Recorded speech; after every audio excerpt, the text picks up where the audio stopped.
because there's a valley like this there as well. That's where the reservists, Israelis, this was regular army. The reservists were there. There were very, very, very strong battles, as you notice. Very big battles here. And in the middle, they also tried in the middle. And there was nobody in the middle. No one in the middle. The commanding base of general that was mentioned here, the base wasn't, I'll show you. It was in the middle, and it was not protected. He sent tanks here, he sent tanks there, and in the middle was not protected. Now the Syrians knew about it, so they went in three columns. One was here, one in the south, and one in the middle. So there were heavy fightings here, heavy fightings in the south. There was nothing going on in the middle. So they were moving on, and they heard on the radio that they're battles, and there's no resistance. Finally, they came very close to the central command base.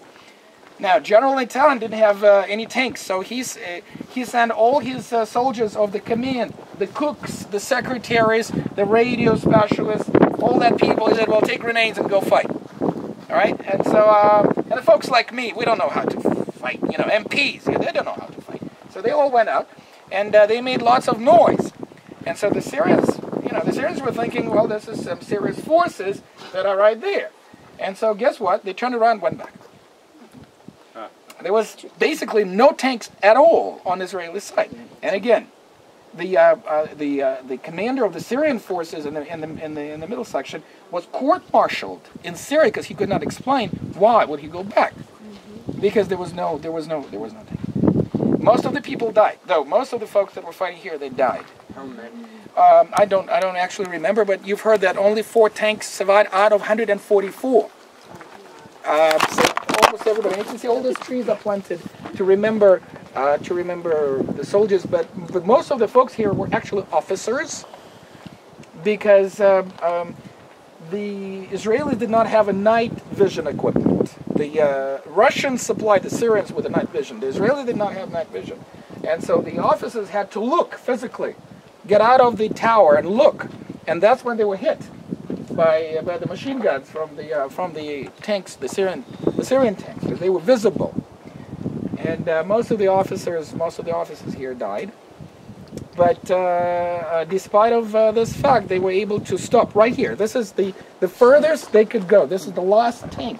In other words, they could not go any further than this, the Syrians. And the Israelis were able to hold up to here for 3 days. And then the reserve tanks actually arrived. And then they were able to even break through the Syrians and push them back to Damascus. So this is a Syrian tank? This is a Russian tank in the Syrian army. Yes, it is a Syrian. It's a Syrian tank. T-62. Yeah, well, this is 1973. 1973. And I think, if correct me if I'm wrong, but I think this is the Abrams tank. It's American. It's an American tank that was used by Colonel Kalani. I think what is incredible in this story, and you've heard that it's been mentioned in the reporting, I like it, the leadership. The fact that the officers were leading the soldiers, they were setting the example. And that is very true about the Israeli army. This is what we are being trained, and I mentioned that Rachel, my daughter, is having graduation next week. This is what they train the soldiers in. You know, she's a soldier. And so that's, the leadership. You take the bullet first. And that is a very powerful weapon that the Arabs don't have. You see, they don't have this. They will send soldiers to, and they will hide behind their backs. It's just that the problem is they have too many of those soldiers. Like in Egypt, the Egyptian army, 10 million people or something like this. Lots and lots and lots and lots and lots and lots. All right, so that's... but the situation was very critical. And notice that not a single American soldier fought here. Not a single one. Not a single one. Fortunately, we were able to get American equipment. And yes, the U.S. sent equipment. I think it was Nixon who finally made a decision, yes, to help. Because his problem was the Russians. He always saw the Russians behind this conflict. And he was very apprehended to engage in conflict with the Russian bear. That's very dangerous, because who knows what the Russians can do, And what was it, 64 Caribbean crisis, when, the nuclears were flying back and forth almost? Yeah, That's Kennedy. Yeah, that's Kennedy, right? But it's 64, I believe, right? That's something like that. It was not that long ago that we almost got ourselves in trouble with this. So the American administration have their own prerogatives, their own policies. They were afraid of the Russians, and Israel did not have any back, and we don't have a rear. You see, if they fight, they push us into the ocean, because it's what? How many kilometers we said? What? 120 k's. That's it. Right? We're pushed into without back in the sea.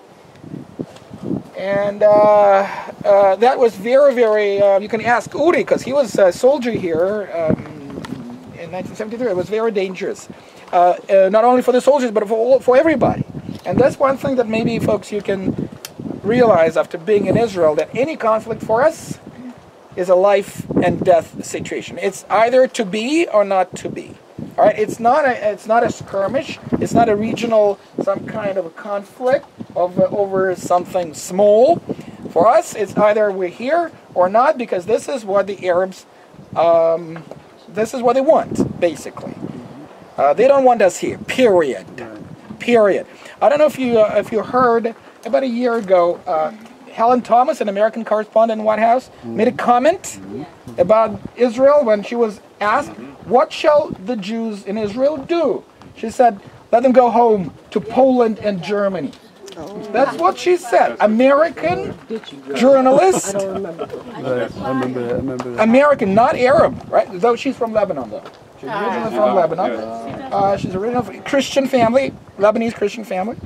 Yep. She said they don't belong here. Let them go back to Poland. In other words, let them, be burned in the gas chambers, or been locked in Siberia, or whatever. Right. No, fine. Right. But what I'm trying to say is, you can see that even with our allies, when we just can't trust them completely, because they have their own agendas and politics. And I understand this. Obviously, I understand this. But what shall we do? So it puts us in a very edge of survival every time, not just once, but every time. Think about Pearl Harbor, right? That was a terrible, terrible tragedy. But you know what? It was not in your house. It was somewhere in the Pacific, right? Now all this is happening, right? What, 2 miles away from the kibbutz, right here. And what is interesting, that the forces that came to rescue these guys were led by a colonel named Jonathan Netanyahu. Netanyahu's older brother. So he actually came, he fought here. 3 days later, he was in a reserve. So, they organized the forces, came here, he fought here. And then in 76, 3 years later, he was put in charge of the Entebbe operation. Have you heard about the Entebbe, when the Israelis were hijacked? The plane was hijacked into Uganda. Okay, and he was in charge of this incredible operation of Entebbe, of rescuing.